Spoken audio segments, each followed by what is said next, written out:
buenas tardes. Les doy la bienvenida al 11º evento del ciclo de homenajes de este año. Mi nombre es Alberto Medina Méndez. Tengo el agrado de estar moderando este homenaje donde vamos a comentar y vamos a conversar sobre la vida de Mario Vargas Llosa. La Fundación Club de la Libertad tiene el orgullo de organizar homenajes a hechos históricos o referentes del pensamiento liberal de diversas épocas, haciendo una revisión de sus ideas y teniendo en cuenta su natalicio. El ciclo comenzó en el año 2015 con 4 eventos anuales que con mucho esfuerzo y por interés del público se han incrementado a la actualidad en alrededor de 50 homenajes al año. Quisiéramos agradecer en este contexto a la Fundación Cívico-Republicana, a la Cátedra Alberdi, a la Fundación Bases, a Liberar y a la Asociación Civil Río Paraná, que han estado colaborando con nosotros en la realización y promoción de estos homenajes. Iniciamos esta breve introducción hacia el Premio Nobel de Literatura 2010, teniendo en cuenta que en un contexto mundial,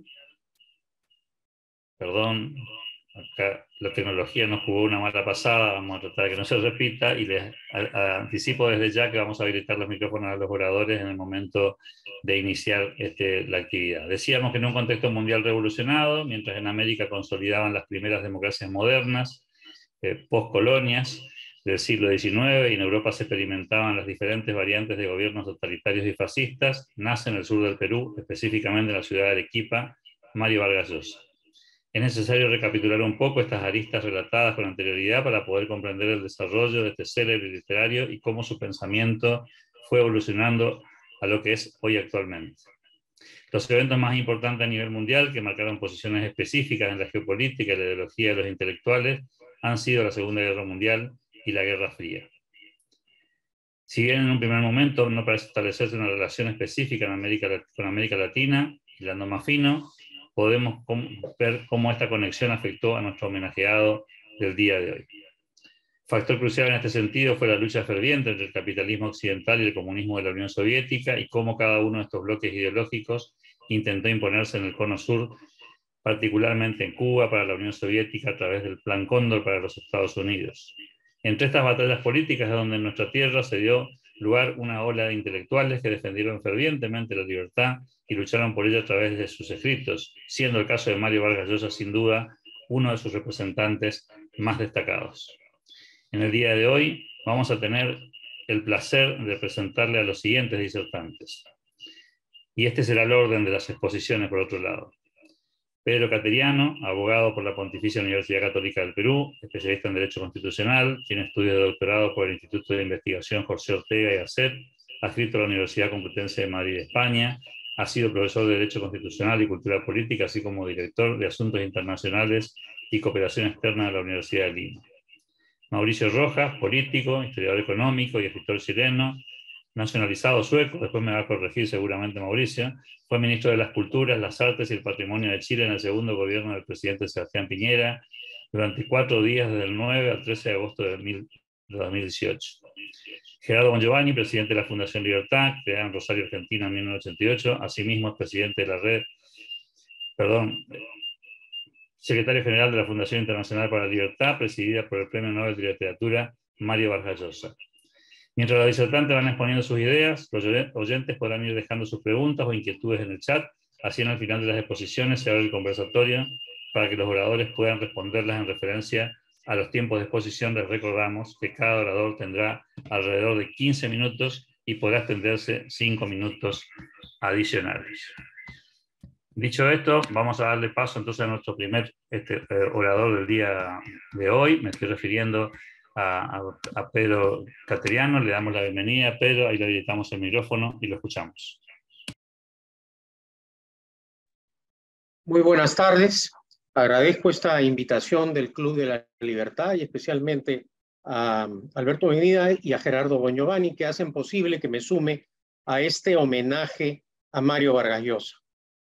Como no soy ni crítico literario ni tampoco un ensayista de la literatura, me centraré fundamentalmente a un aspecto que constituye la otra pasión de Mario Vargas Llosa, la política. A Mario Vargas Llosa, el ejercicio abusivo del poder de manera autoritaria le causa desconfianza desde su niñez y juventud. Por esa razón, enfrenta al autoritarismo desde joven. Sin duda alguna, influye en este proceso la relación conflictiva que tuvo con su padre y sobre todo la experiencia vivida cuando su abuelo Pedro Llosa colaboró con el gobierno de José Luis Bustamante Rivero, un jurista de nota, una persona de una trayectoria intachable, que llegó a ocupar la presidencia de la Corte Internacional de Justicia luego del golpe de Estado que sufriera.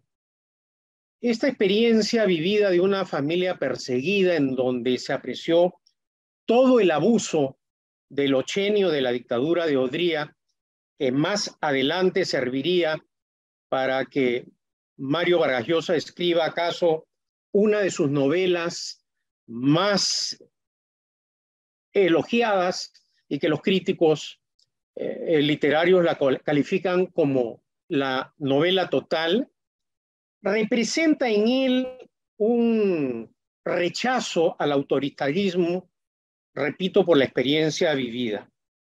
A partir de ese momento, además, Vargas Llosa sufre, digamos, un contexto en el cual la política en el Perú representaba opresión a través de un sistema claramente dictatorial.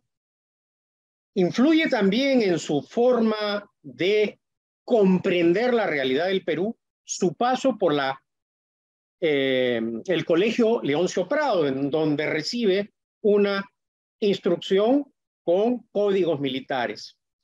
Pero sin duda, Vargas Llosa tiene un contacto más directo con la realidad del Perú cuando, en lugar de preferir ingresar a la Universidad Católica del Perú, que era el centro de estudios donde la mayoría de la clase media iba a realizar sus estudios profesionales, optó por ingresar a San Marcos, una universidad pública, la más grande, la más antigua de América, y donde ese contacto le permitió a Mario Vargas Llosa tener lo que algunos denominan en mi país el contacto con el Perú profundo. Pero ahí Vargas Llosa tiene un acercamiento a una célula comunista del Partido Comunista denominada Cahuide. Y es en ese proceso en el cual Vargas Llosa empieza a hacer política, pero no de una manera sectaria. Vargas Llosa, a partir de ese momento, también su afición literaria, su amor por la literatura, lo obliga a ser amplio de criterio en el acceso a autores que para él van a ser fundamentales, entre ellos Sartre. Y es a partir de ese momento en donde él toma de Sartre lo que ha sido además a lo largo de su vida un compromiso, es decir, el compromiso social, a través del cual un escritor no podía escapar de la realidad social y política del país. Luego de sus estudios universitarios, Vargas Llosa tiene como objetivo irse a París, porque, como es de dominio público, la cultura francesa y de manera especial la literatura francesa influyen en su consolidación como escritor. Y es a partir de su presencia en París en donde Vargas Llosa descubre que, aparte de peruano, se siente latinoamericano. Y es en ese proceso en donde tiene un acercamiento al socialismo, que en ese momento Vargas Llosa lo veía como una idea de generosidad y también libertaria. Y bueno, como muchos escritores de ese momento, especialmente los que conformaban lo que más tarde se denominaría como el boom latinoamericano, Vargas Llosa se acerca a la revolución cubana de Fidel Castro y se entusiasma con esta revolución. Cree que esta es una vía para que los países latinoamericanos se acerquen a un proceso libertario. Pero Vargas Llosa no es un sectario, nunca en su formación intelectual lo fue. Por eso, a lo largo de su cercanía con la Revolución Cubana, hace un análisis abierto de ese proceso. Y es ahí donde poco a poco va él tomando conciencia de lo que significaría la Revolución Cubana. Sus contactos con Fidel Castro lo acercan y profesa un reconocimiento respecto a la figura de Fidel Castro. Pero lo que acontece luego con la consolidación de lo que se llamaba en ese entonces las democracias populares, encabezadas por la Unión Soviética o lideradas por la Unión Soviética, lo van alejando. Un punto de quiebre fundamental fue la primavera de Praga, en donde Vargas Llosa, o un conocido artículo, El socialismo y los tanques, condena con firmeza este hecho y marca una distancia con Fidel Castro, que defiende ese ejercicio abusivo del poder. Más tarde, ese desencanto terminaría con el proceso de opresión a un conocido poeta cubano, Heberto Padilla, que no solamente es apresado, sino que luego sometido a la fuerza a pedir disculpas de manera pública. Es en ese momento en el cual Vargas Llosa, con la sinceridad, con los principios que a lo largo de su vida lo han marcado, rompe públicamente y definitivamente con la Revolución Cubana. Y a diferencia de otros escritores que formaban parte de ese boom latinoamericano, hay que señalar que en ese momento ya Vargas Llosa era un escritor de resonancia internacional. Había recibido el premio Rómulo Gallegos, tenía una presencia internacional. Este rompimiento era, sin duda alguna, un duro golpe a la Revolución Cubana. Pero otros compañeros de ruta, como por ejemplo Gabriel García Márquez, no solo mantuvieron un silencio ante estos hechos, sino que a lo largo de los años serían, desde el punto de vista político, seguidores y cohabitaron con la dictadura de los hermanos Castro. Es entonces que Vargas Llosa tiene un acercamiento poco a poco hacia las ideas democráticas en un proceso de larga maduración que lo aproxima de una manera inicial a la socialdemocracia para terminar acercándose decididamente al pensamiento liberal. Influyen en él liberales como Popper e Isaiah Berlin. Ese proceso de Vargas Llosa de acercamiento al liberalismo se consolida cuando vive en Londres bajo el mandato de la señora Margaret Thatcher. Es ahí en donde Vargas Llosa toma conciencia cabal de lo que significa un proceso libertario y de capitalismo popular, de proliferación de la propiedad privada, de beneficio en cuanto a las ventajas que genera una economía de mercado en donde se genera riqueza y trae prosperidad a la gente. Sin duda alguna, ahí también hay otros intelectuales que se acercan a él y con los cuales cultiva una amistad. ¿Acaso una de las más destacables, la relación con Jean-François Rebel? Pero Vargas Llosa, dentro de ese contexto, no solo es un intelectual, no solo es un novelista de nota, es también un hombre de acción política, participa en debates, defiende sus ideas, confronta a los adversarios de la libertad, y es en ese contexto que Vargas Llosa también interviene en los debates, ya no solo del Perú, sino de la comunidad internacional y de manera especial en España y América Latina. En el caso del Perú, en uno de los momentos más dramáticos, que fue el final del primer calamitoso gobierno de Alan García, que representó en ese contexto la quiebra del Estado peruano, el avance del terrorismo, un ambiente de anarquía institucional donde Vargas Llosa toma la decisión de ser candidato a la presidencia de la República.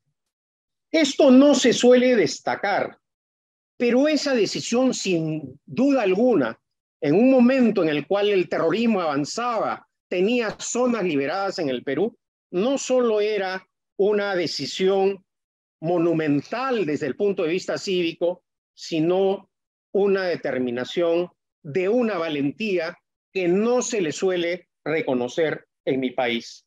Y es a partir de ese momento en donde Vargas Llosa da la gran batalla ideológica y política en el Perú, que sirve para revertir la cultura estatista, la ideología política que había llevado al fracaso al Perú, que instituyó la dictadura de Velasco Alvarado y que terminó con el primer gobierno de Alan García. Obviamente, la campaña no fue fácil. Se sumaron la izquierda y el aprismo. En el caso del gobierno de Alan García, con métodos lícitos e ilícitos para impedir la victoria de Vargas Llosa. Pero el tiempo demostró que, si bien fue derrotado en las ánforas, logró cambiar la agenda ideológica y política del país y determinar un cambio en la senda del país hacia una economía de mercado y de presencia de la actividad privada para dar un impulso al desarrollo económico del Perú. A lo largo de los años, Vargas Llosa no solo ha tenido una participación activa en la política peruana, la ha tenido también en España, que es el país donde él reside, en donde ha combatido con firmeza y también con valentía una de las grandes amenazas de la democracia española, como lo son el nacionalismo y el independentismo. Pero Vargas Llosa, como le gusta calificarse como ciudadano del mundo, también ha intervenido activamente en campañas en la Argentina, por ejemplo, apoyando a Mauricio Macri, o en Chile, defendiendo la candidatura presidencial de Sebastián Piñera, o últimamente en el Ecuador apoyando a Lasso, o en el Uruguay a el presidente Lacalle. Ciertamente también ha tenido derrotas cuando ha intervenido, por ejemplo, cuando ha enfrentado a López Obrador en México o a Petro en Colombia. Pero lo que hay que destacar en todas estas intervenciones es ese énfasis, esa vocación permanente por la defensa de la opción liberal. Y es por esa razón que a veces la gente no entiende, no interpreta adecuadamente las acciones políticas de Vargas Llosa. En mi país, por ejemplo, ha llegado en momentos dramáticos a pedir el voto en favor de sus adversarios políticos. Por ejemplo, en favor de Alan García, cuando el país estaba frente a una amenaza chavista, en un momento en el cual Ollanta Humala estaba identificado con las ideas del coronel Hugo Chávez. Luego cambió, y cuando cambia Vargas Llosa, pide el voto por él para evitar el triunfo de Keiko Fujimori, la hija de Alberto Fujimori.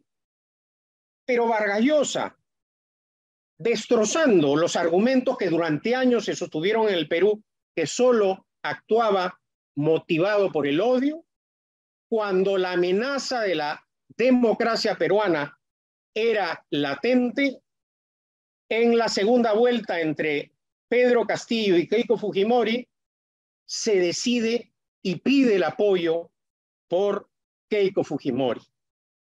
La tarea de Vargas Llosa de defensa de la libertad es la de un maestro. ¿Acaso porque Vargas Llosa es un pedagogo, que es una virtud que tiene, que es una vocación que a lo largo de su vida ha cultivado, pero que tampoco a veces se le reconoce? Y hoy en día, la voz de Vargas Llosa, la presencia de Vargas Llosa en el contexto latinoamericano es fundamental, sobre todo en un momento en donde la tentación totalitaria de López Obrador, de Petro, de Arce, de Fernández son una amenaza para el débil sistema democrático latinoamericano. Muchas gracias.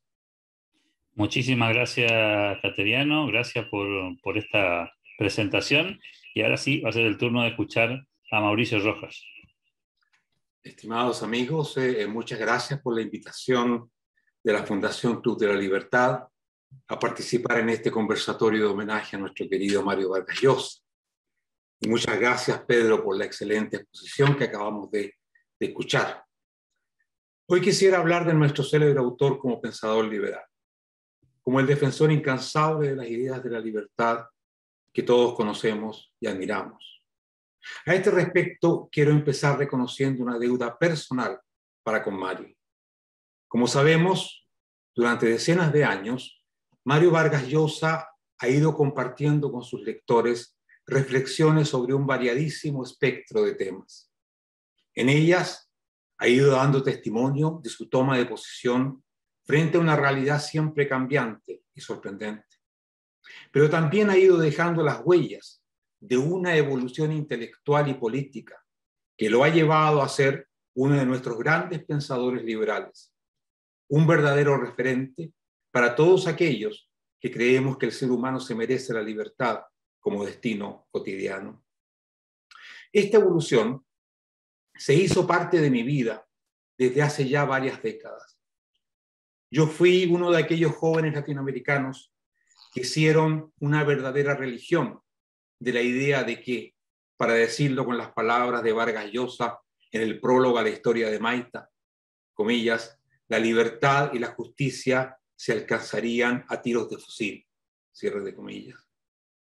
En esa fe crecí, pero también me desencanté de ella al ver que a la sombra de la hermosa utopía se escondía una nueva tiranía.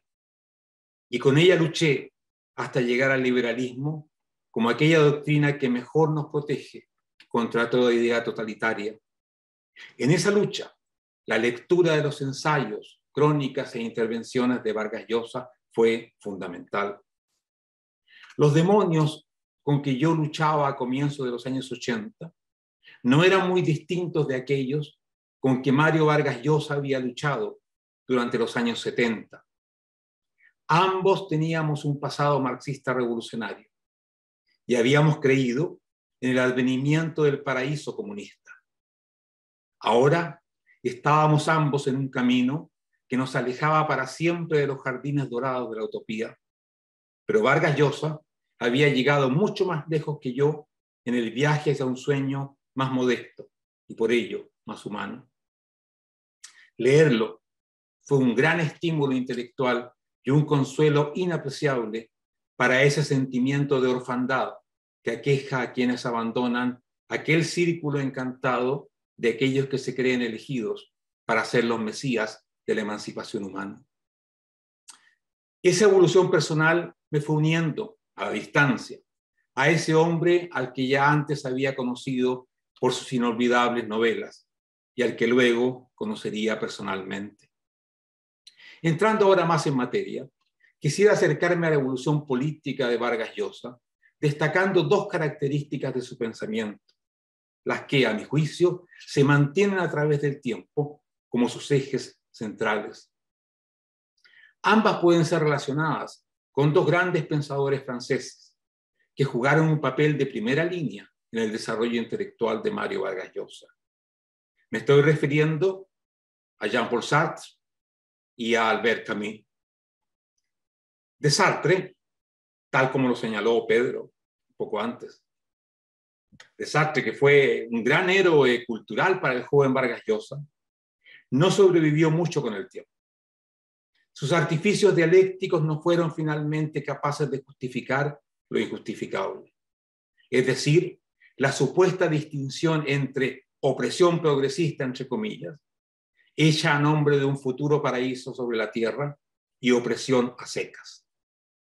Sin embargo, de Sartre sí sobrevivió la idea del escritor comprometido con su tiempo, aquel que toma partido, que no calla, que no mira para otro lado. Nada más ajeno a Mario Vargas Llosa que la indiferencia frente a su mundo. Esa idea o actitud ha sido rectora de una vida en la que la política, ya desde los años 50 del siglo pasado, nunca estuvo ausente. Lo que no significa, por cierto, confundir la política con la literatura, que son actividades esencialmente diferentes, tal como el mismo Vargas Llosa no se cansa de explicar. El escritor y el artista en general parte de la soberanía de su imaginación para forjar realidades irreales, ficciones tan convincentes que las vivimos, por un instante al menos, como reales. Quien hace política debe, por el contrario, y so pena de caer en la política ficción y causar grandes perjuicios, partir siempre de la soberanía de lo real y de lo realmente posible. En marzo del año 2010, en una entrevista otorgada al diario peruano La República, a propósito de su aniversario número 74, Mario Vargas Llosa recordó su deuda con Jean-Paul Sartre. Y no lo hacía con un interés primariamente autobiográfico, sino para decirle a los jóvenes escritores que la literatura no es un parapeto para aislarse del mundo y rehuir el deber de participar y tomar partido. Pasemos ahora a la segunda característica permanente de la actividad de Vargas Llosa. Esta puede ser relacionada, como ya decía, con quien en su día fue el contrincante más destacado de Jean-Paul Sartre, Albert Camus, el gran escritor argelino-francés que en 1957 recibió el Premio Nobel de Literatura. Con Camus asocio aquella vena rebelde que, a mi juicio, hace de Mario Vargas Llosa quien es y quien siempre ha sido. Rebelde en el sentido de Camus, es decir, aquel que no acepta la indignidad, la injusticia, la opresión, que dice no, que planta cara a los tiranos de toda condición, aquel que no se somete, que no calla frente a una realidad que envilece al ser humano. El rebelde no es un revolucionario, de aquellos que sueñan con paraísos terrenales u hombres nuevos. No, el rebelde actúa por ese ser humano que somos, aquel ser imperfecto y limitado, como toda sociedad humana que podamos construir. Pero en ningún caso se resigna a que no seamos lo que sí podemos y debemos ser, dignos, respetados, libres. La vena rebelde de Vargas Llosa ha derivado en lo que ha sido su lucha más constante, su verdadero predicamento existencial ya desde la niñez, su oposición férrea, visceral al autoritarismo, a la tiranía, a la dictadura. Y a sus correlatos inseparables, los patriarcas despóticos, los caudillos, los comandantes presidentes, los Führers de todo pelaje y coartada ideológica. Esta oposición no conoce excepciones y va desde el ámbito personal al social. Mario Vargas Llosa lo ha expresado mejor que nadie en diversas ocasiones. Por ello es mejor citar sus propias palabras, tomadas de una conversación con su amigo Enrique Krause, publicada en la revista Letras Libres. Cito: si hay algo que yo odio, que me repugna profundamente, que me indigna, es una dictadura. No es solamente una convicción política, un principio moral, es un movimiento de las entrañas, una actitud visceral. Quizá porque he padecido muchas dictaduras en mi propio país, quizá porque desde niño viví en carne propia lo que es esa autoridad que se impone con brutalidad. Y ya Pedro nos recordó que esto se refiere a la difícil relación de Mario con su padre. Creo que no exagero al decir que muy poco en la vida de Vargas Llosa sería comprensible si no se tomase este aspecto en consideración. Escribir, como lo recuerda en su obra autobiográfica El pez en el agua, también fue un acto fundamental de rebeldía ante esa autoridad que se impone con brutalidad. Un acto vital de resistencia para reivindicar y defender aquella dignidad y libertad que nos debemos y le debemos a todo ser humano. De allí su repulsión absoluta hacia todos los tiranos. Desde el general Manuel Odría, el dictador peruano, cuyo régimen marcó indeleblemente la juventud de Vargas Llosa, hasta los dictadores y caudillos de izquierdas o de derechas que han jalonado nuestro tiempo. Llámense estos Brezhnev o Pinochet, Castro o Batista, Chávez, Khomeini, Gaddafi, Maduro o Ortega.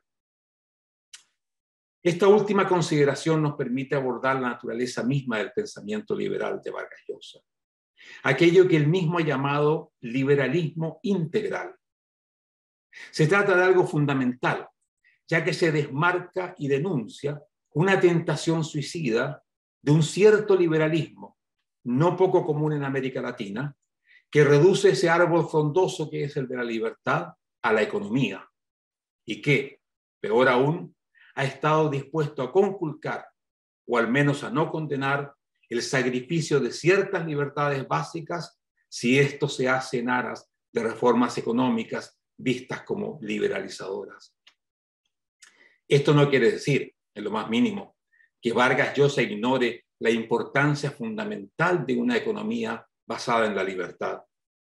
Aquella economía que ha permitido, al extenderse recientemente por casi todo el planeta, elevar el nivel de vida de los seres humanos de una manera nunca antes vista, sacando a cientos de millones de hombres y mujeres de aquella pobreza que siempre fue el mal endémico que aquejaba a la abrumadora mayoría de la humanidad. Eso es evidente y provoca la ira de quienes creen que, al menos en economía, la libertad no es la mejor opción que tenemos.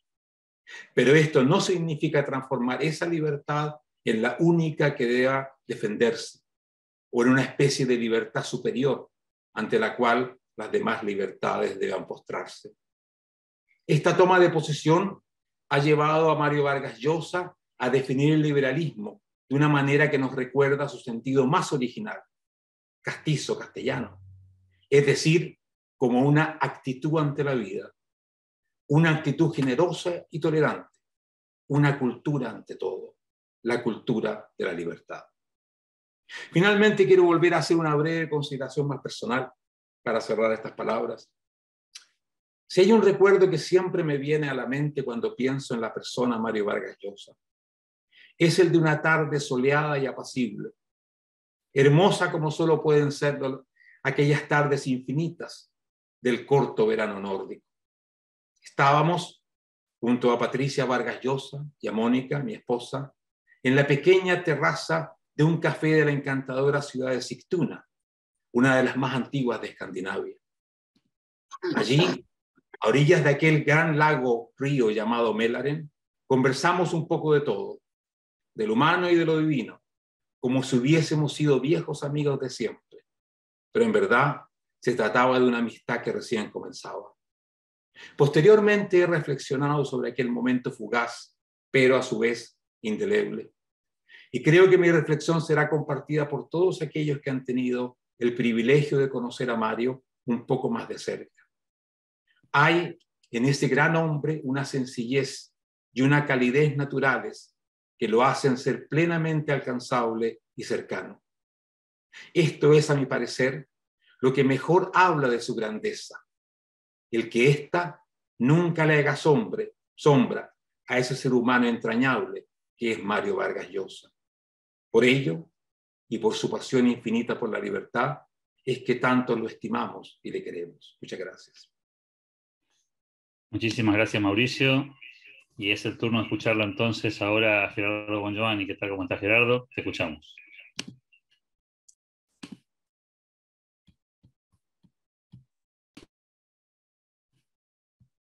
Gerardo, estás muteado.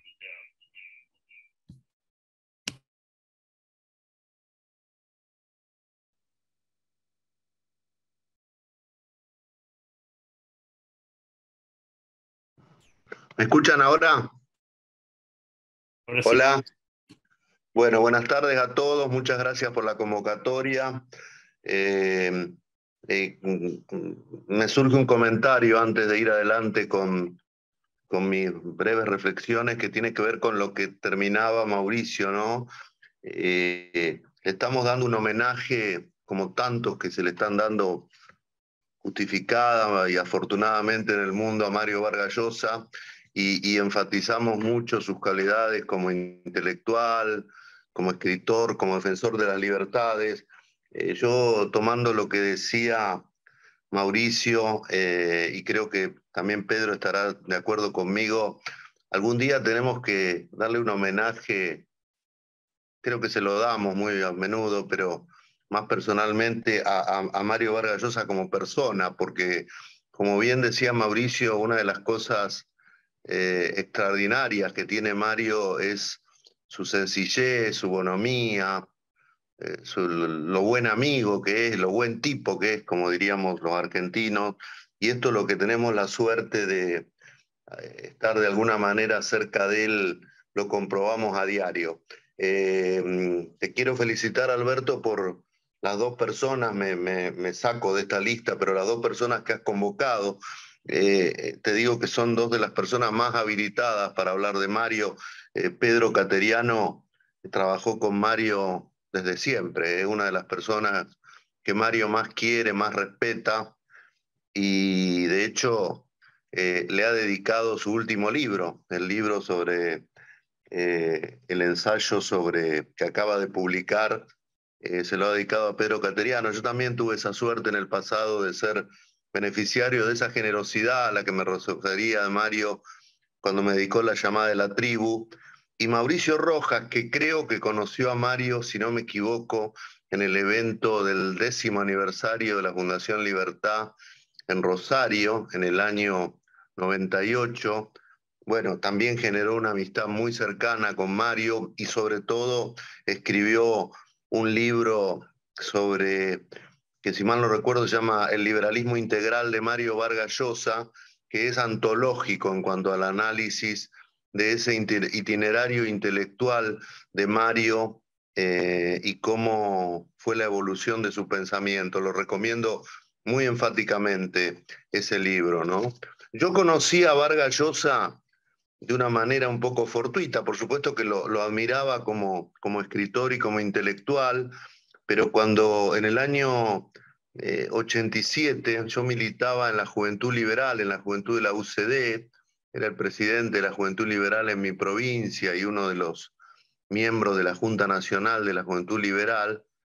Y claro, en el año 87 ocurrió aquella gran convocatoria de Vargas Llosa y del incipiente Movimiento Libertad que Pedro Cateriano integraba, en aquel famoso acto en la Plaza San Martín de Lima, multitudinario, que llevó luego a la candidatura de Mario. Entonces, en el año 88, un grupo de jóvenes decidimos visitarlo en Lima. Él nos recibió, fue una visita corta, él ya estaba en el medio de la campaña electoral del año que desembocó en esa elección del año 90, donde finalmente Fujimori fue elegido presidente. Bueno, él nos recibió con esa bonomía y con esa generosidad que lo caracteriza, un grupo de muchachos de Argentina que compartíamos esas ideas, que ni siquiera sabíamos bien qué estábamos haciendo allá más que rendir pleitesía a este gran intelectual y a este gran hombre, ¿no? Bueno, luego la verdad es que la vida me acercó a Mario, ayudamos en la presentación de su libro El pez en el agua en el año 92 o 93.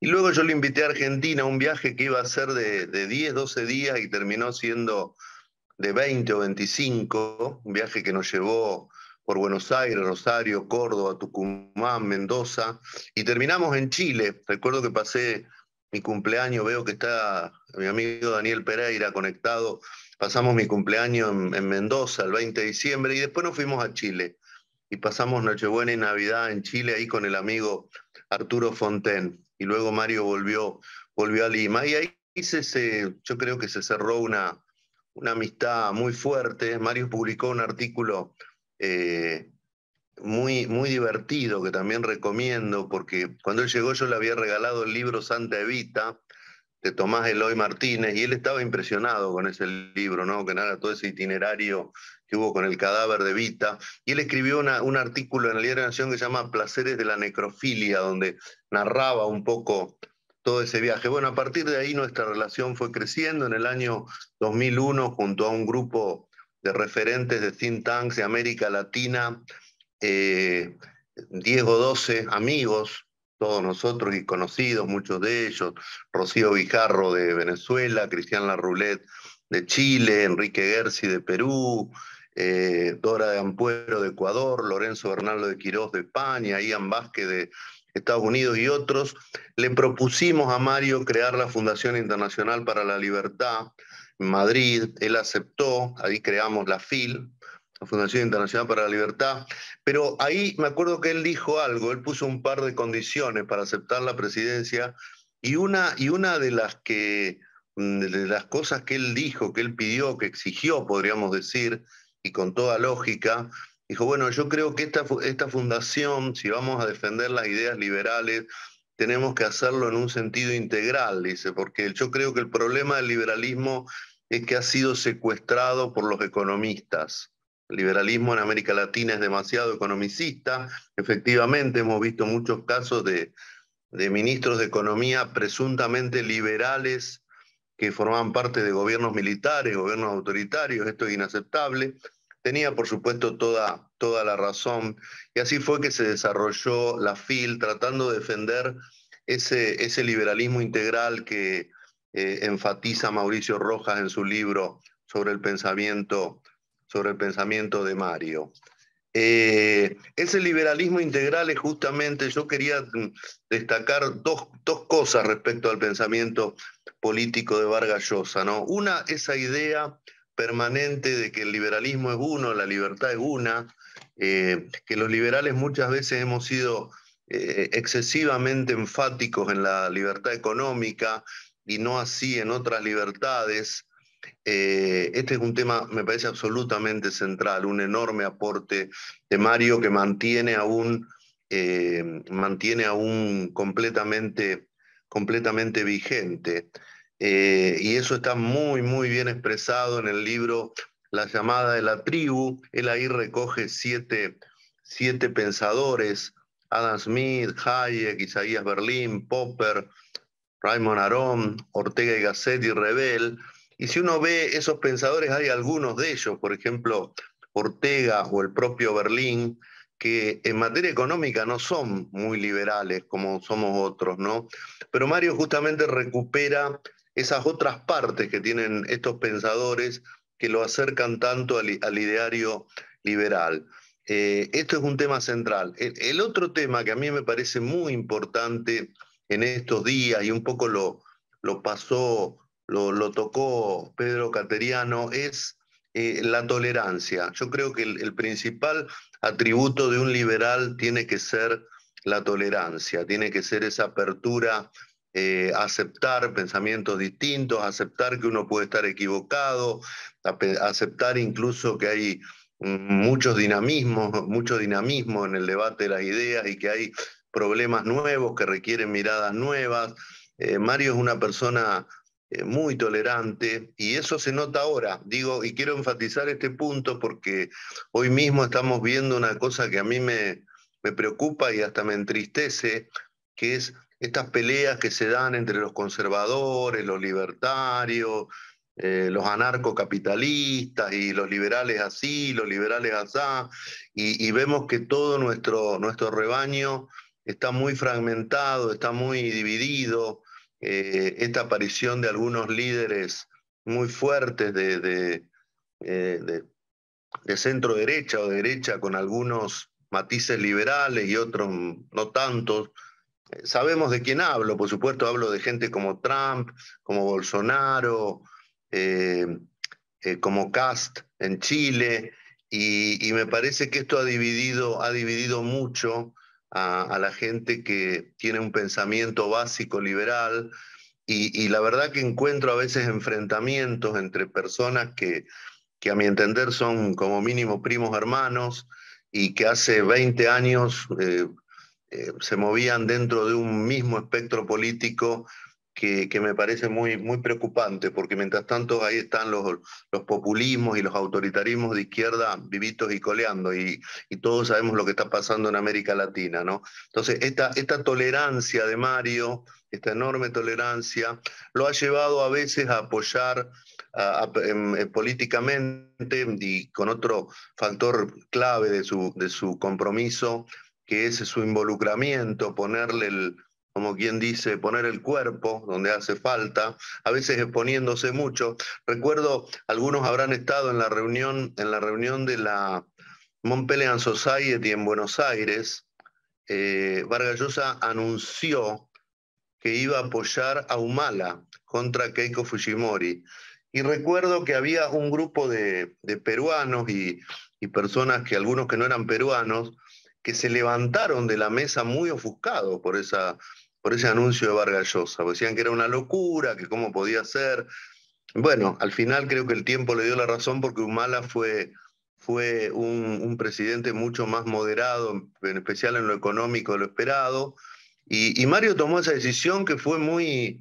Yo creo que incluso muchos de los cercanos a él la cuestionaban, la discutían, pero él tuvo el coraje y el valor para obrar según sus convicciones, y como bien dijo Cateriano, luego, cuando creyó que era mejor apoyar a Keiko frente a Castillo, también lo hizo. Entonces, un enorme compromiso y esa tolerancia para aceptar los matices, para aceptar las diferencias. Me parece que son puntos centrales, y por eso remarco la importancia, por ejemplo, del libro La llamada de la tribu en estos tiempos, ¿no?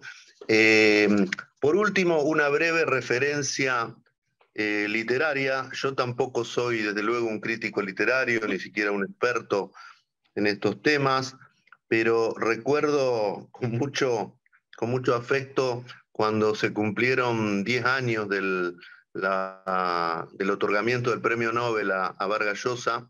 Hicimos un acto en Madrid, en el Instituto Cervantes, y así hubo varias opiniones, pero hubo sobre todo una de Javier Cercas, que es un escritor maravilloso que Mario quiere y apoya mucho, y él hizo toda una referencia al itinerario literario de Vargas Llosa, en fin, desde sus primeros libros, y terminó diciendo: es mucho más fácil ser premio Nobel que ser Vargas Llosa, porque Vargas Llosa es mucho más que el premio Nobel de literatura. Bueno, si algo faltaba, ya sabemos que hace unos pocos días, unas pocas semanas, Mario fue incorporado a la Academia de Francia. Esto se dice fácil, pero es el primer escritor que no escribe como primera lengua en francés que entra a esa academia que tiene casi 400 años de vida. Mucha gente que sigue estos temas dice que esto es más importante incluso que el Nobel, pero allí estuvo Mario. Pedro Cateriano también, yo tuve la suerte de estar allí, igual que Pedro Cateriano, también estuvimos cuando fue el Nobel, estos momentos históricos que uno tiene la enorme suerte, el enorme orgullo de estar allí participando. Y bueno, y todo esto, y vuelvo al principio para terminar, una persona que tiene una sencillez, un don de gente, en fin, un ser humano extraordinario. Recuerdo que una de las veces que lo llevamos a Mendoza, muchas veces lo llevamos a Mendoza, a Mario le gusta mucho Mendoza, 3 o 4, siempre con la colaboración de Daniel Pereira, que está aquí. Creo que fue la primera vez, íbamos por la plaza principal de Mendoza, y lo para una señora y le dice: Vargas Llosa, usted es una maravilla, usted es el escritor más importante, usted es un genio, usted es como un dios. Y Vargas Llosa la escuchaba muy atento, como siempre, y cuando la señora se va, se da vuelta y me dice: el día que me crea estas cosas, estoy muerto. Y yo creo que Vargas Llosa nunca se terminó de creer esas cosas que todos le decimos a veces, lo que lo admiramos, y creo que esto lo hace todavía más extraordinario y más grande. Así que felicitaciones, Alberto, por este homenaje muy merecido. Por ahí alguien en el chat decía que en la Argentina, en fin, que no lo trataban bien. Yo creo al contrario, que en la Argentina es muy bien tratado, Mario. Hay que ver cuando caminamos por Buenos Aires. A él le gusta salir a caminar todavía a la mañana. Cuando ha venido, siempre todas las muestras de cariño y de afecto que recibe, y creo, por supuesto, que son muy, muy merecidas, como este homenaje. Muchas gracias. Muchas gracias, Gerardo. Bueno, gracias obviamente a Mauricio y a Pedro. Voy a compartir con ustedes algunas preguntas que la gente está planteando en el chat. Voy a seleccionar algunas pocas para no abusar del tiempo de todos, pero creo que la primera se la voy a transferir. Tal vez Cateriano me ayude a responderla, ¿no? Porque dice: ¿a qué factores le atribuye don Mario la victoria electoral de Fujimori? Supongo que se refiere a aquella elección presidencial de la que participó Mario. ¿Cateriano se anima a contestarla? Bueno, en realidad creo que explica el pez en el agua de manera magistral, no solo esa campaña, sino también lo que es la esencia de Vargas Llosa. Ahora, como mencioné, en esa campaña en realidad no la gana Fujimori. Alan García evita el triunfo de Vargas Llosa, que es diferente. Y tiempo después nosotros pudimos conocer los métodos ilícitos que empleó García para que Vargas Llosa perdiera ante Fujimori en la segunda vuelta. Por ejemplo, el escandaloso espionaje telefónico que se realizó a través de la DINI, la Dirección de Inteligencia del Ejército, y esas escuchas telefónicas eran entregadas al entorno de Fujimori a través de Montesinos en ese momento.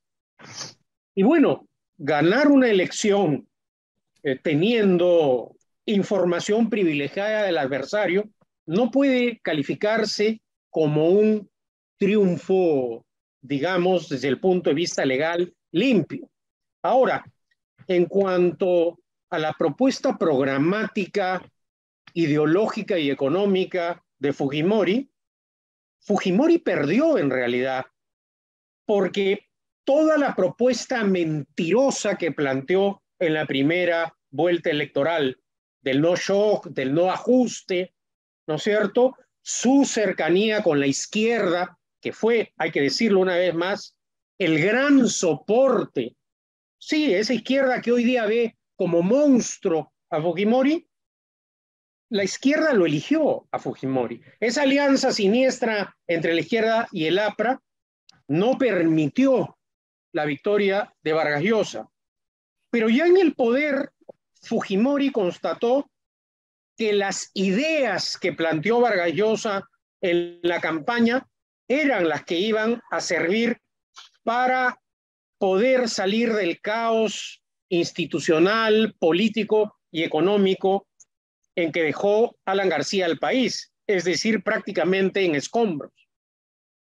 Pocas veces un país quiebra económicamente, y el modelo estatista en el Perú que impulsó la dictadura de Velasco logró eso en el primer gobierno de Alan García. La tarea de divulgación de las ideas, una especie de evangelización de las propuestas liberales, las hizo con absoluta franqueza, las planteó con absoluta franqueza Vargas Llosa. No usó la mentira, dijo la verdad y perdió, dice, afirmando las cosas como eran, sin mentir. Fujimori ganó mintiendo y luego aplicó un programa económico contrario a lo que planteó en su campaña electoral. Al final, mal que bien, porque obviamente una dictadura no puede ser elogiada, pero los hechos objetivos demostraron que el cambio de rumbo en el ámbito económico significó un brusco, una brusca ruta hacia el camino de una economía de mercado o una economía social de mercado que poco a poco, a lo largo de los años y sobre todo en democracia, se ha ido logrando poco a poco derrotar la pobreza o irla derrotando. Al final yo creo que la historia no absolverá ni a Fujimori, ni a García, ni a todos esos adversarios.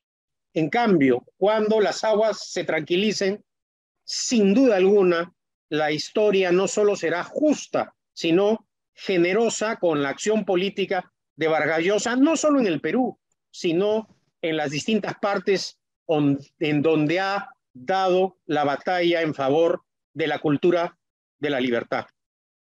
Muchísimas gracias, Pedro. Le traslado a Mauricio una pregunta que está aquí en el chat. Dice Carlos Hernández. Mauricio se refirió al prólogo de Historia de Maita.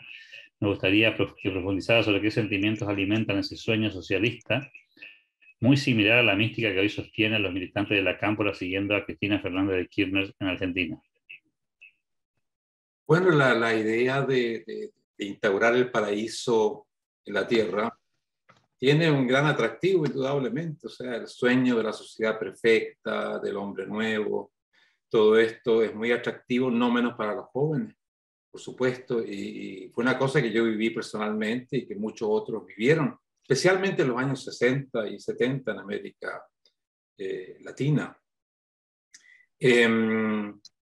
Y una de las tareas del liberalismo es justamente poder defender una no utopía, porque el liberalismo no tiene utopías en ese sentido, pero un mundo mejor y mejorable dentro del marco de las limitaciones del ser humano. Eso hace que el conflicto político, ideológico, por ejemplo, con el marxismo, con todas estas tendencias que plantean el cielo en la tierra, que también lo planteaba el nazismo de una u otra manera, o el fundamentalismo islámico, sea difícil para los liberales, porque no ofrecemos nada parecido a ese cielo en la tierra que nos ofrecen las utopías que he nombrado. Ahora, claro, tenemos toda una historia para mostrar lo que significa y cómo terminan ese tipo de sueños. En fin, lo que hemos tenido como resultado son infiernos en la tierra. En ese sentido, yo creo que autores como Camus y otros fueron muy importantes para Mario, para revertir esta tendencia más utópica hacia una tendencia mucho más realista, de rebelarse contra la injusticia aquí y ahora, de pretender siempre un mejoramiento de la condición humana, sin dar ese salto mortal, y realmente ha sido mortal literalmente, hacia las utopías. Muchísimas gracias, Mauricio. Ahí Modesto transmite una inquietud y se la voy a transferir a Gerardo. Dice, suponiendo que nuestro peor enemigo es la ignorancia, ¿por qué no dio la batalla cultural? Supongo que intentó poner ahí Modesto, y desarrolló la educación para consolidar las ideas de la libertad. Seguro que tenés posición sobre la pregunta esta, Gerardo. Bueno, si se refiere a Vargas Llosa, ¿por qué Vargas Llosa? Yo creo que Vargas Llosa la dio esa pelea, la dio y la da todavía. El martes va a cumplir 87 años Mario, ¿no? Y sigue dando esa pelea, yo diría, a diario, ¿no? A diario, a través de sus conferencias, sus artículos, sus debates, sus libros. Mario es una persona muy comprometida en eso, ¿no? Lo que pasa es que, bueno, es una pelea, es un combate que no tiene fin, que sigue todos los días, ¿no? Recuerdo que cuando vino, una de las primeras veces que vino a Rosario Mario, estaba en boga la tesis Fukuyama, ¿se acuerdan aquello del el fin del mundo y el último hombre, como que era la victoria. Bueno, Fukuyama después explicó que él no había querido decir eso, pero esta idea de que se había impuesto la democracia capitalista, y Vargas Llosa estaba muy prevenido contra esa idea, ¿no? Él decía, me parece un error pensar que se ha impuesto la democracia capitalista. Yo creo que esto es una lucha continua, es una pelea que hay que dar día a día. Hay avances y retrocesos, hemos tenido, por supuesto, grandes avances con la caída del muro de Berlín y la desaparición de ese opresor bloque soviético. Mismo en América Latina, de aquella época en que proliferaban las dictaduras militares, podemos decir que incluso hoy con los problemas que tenemos, la cosa está un poco mejor, pero sin embargo es una pelea continua, ¿no? Esto no termina y creo que el que lo tiene más claro es justamente Vargas Llosa, que sigue dando ese combate a diario, ¿no? Hay que verlo ahí, por ejemplo, en España, con la preocupación enorme que tenemos todos los que queremos y frecuentamos ese país, con este gobierno socialista populista que hace añorar tanto. Sánchez hace añorar tanto a Felipe González y a ese socialismo moderno que encargó Felipe González, para colmo aliado Sánchez con Podemos, con independentistas, con etarras, y bueno, Mario está dando la batalla ahí, ¿no? Con toda su fuerza y toda su energía. Otra cosa es que la ganemos la batalla, ¿no? Yo creo que esta batalla no se gana nunca, ¿no? Yo creo que esto sigue, sigue y sigue. Y aparecen siempre nuevos escenarios y nuevos jugadores. Hoy hay además hay populismos de derecha muy preocupantes, algunos nos preocupan mucho también. Entonces, bueno, me parece que hay cambios muy vertiginosos en el mundo que generan nuevos desafíos y hay que estar a la altura para afrontarlos. Dos muy cortitas y luego les pido una conclusión a cada uno. El que quiera tomar la posta en esta pregunta, dice Vicente: ¿influyó Albert Camus, el hombre rebelde, en la obra de Vargas Llosa? Pedro, Mauricio, ¿se animan? Bueno, primero quiero agradecer a Gerardo porque nombró este libro que se llama Pasión por la Libertad, el liberalismo integral de Mario Vargas Llosa, que lo editó la Fundación FAE, y ahí yo elaboro bastante sobre la influencia que tiene Albert Camus. Mario comenta por allí que en los años 90, cuando imperaba la violencia de Sendero Luminoso y otras cosas, él retomó El hombre rebelde de Albert Camus. Y dice muy honestamente, no había entendido nada la primera vez que lo leí, seguramente en los años 60, 70, cuando estaba esta gran disputa con Jean-Paul Sartre. Y a partir de eso, Mario ha citado reiteradamente distintas ideas fundamentales de Camus. La idea del rebelde es muy esencial, pero también algo que él que Mario menciona habitualmente, lo que Camus llamaba la moral de los límites. Es decir, aquellas cosas que los seres humanos no debemos nunca hacer, aquellos límites absolutos que enmarcan lo que es una condición humana civilizada, tolerante, etc. Hay muchas influencias y si bien es una obra de 1951, yo realmente creo que Albert Camus es un autor tan importante que uno nunca termina de aprender cosas leyendo El hombre rebelde. Bueno, hay otras.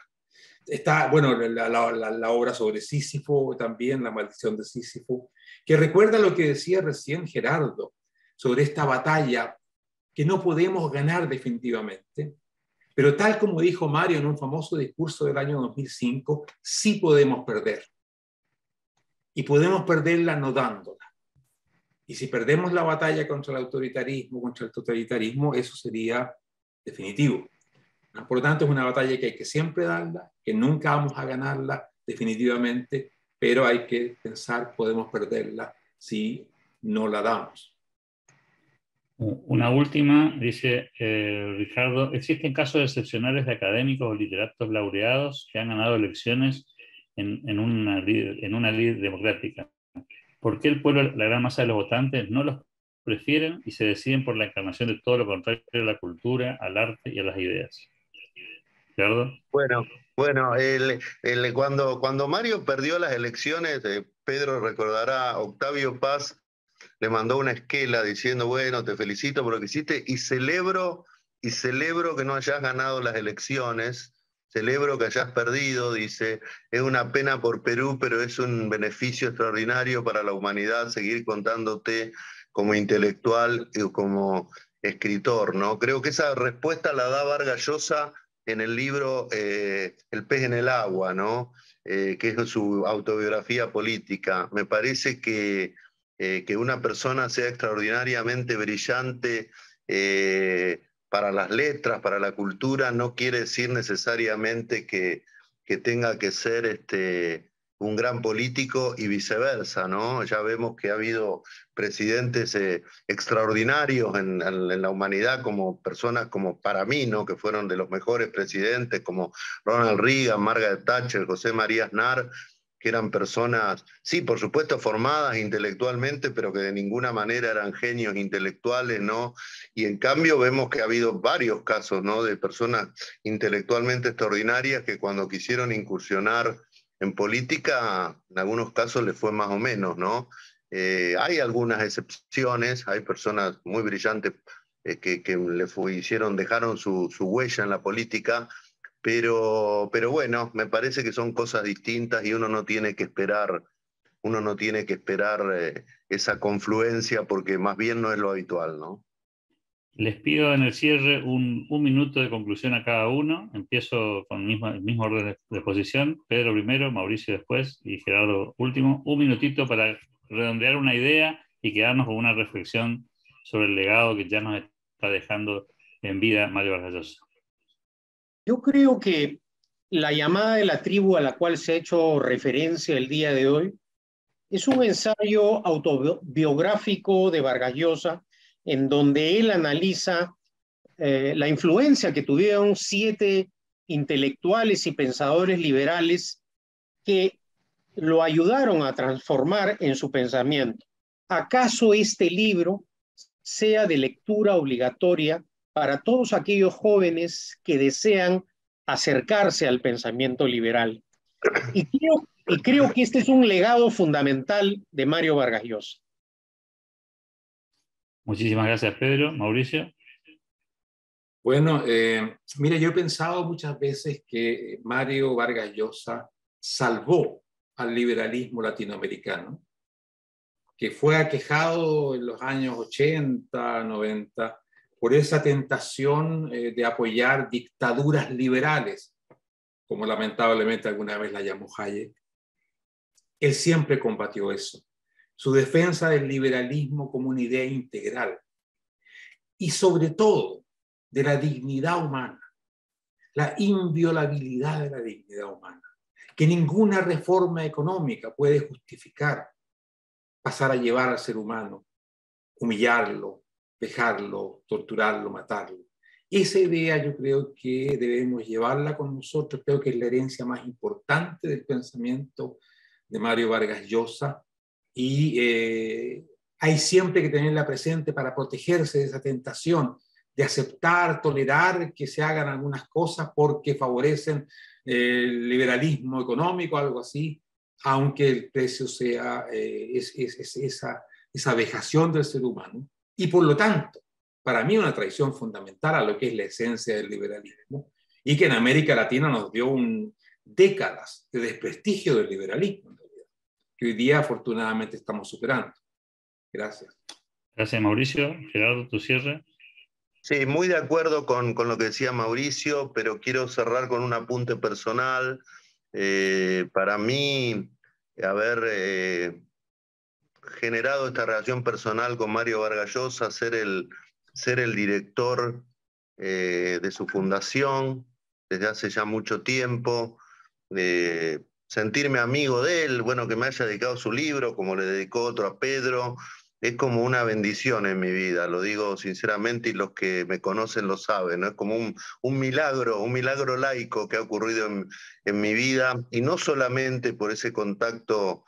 Ahora el jueves y viernes voy a compartir también 2 días de un viaje con él, y esto que me pasa mucho, por suerte, es una extraordinaria bendición que hay en mi vida, y no solamente por estar al lado de uno de los intelectuales, escritores más importantes de estos tiempos, probablemente el hombre que ha salvado las ideas liberales, como decía Mauricio, en América Latina, sino también por estar al lado de un ser humano extraordinario, realmente extraordinario, y creo que todos los que estamos cerca de él lo firmamos con mayúscula.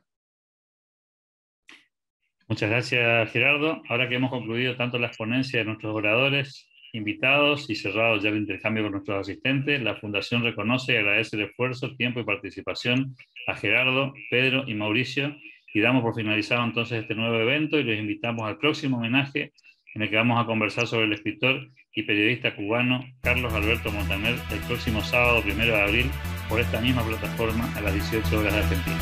Muchas gracias a todos.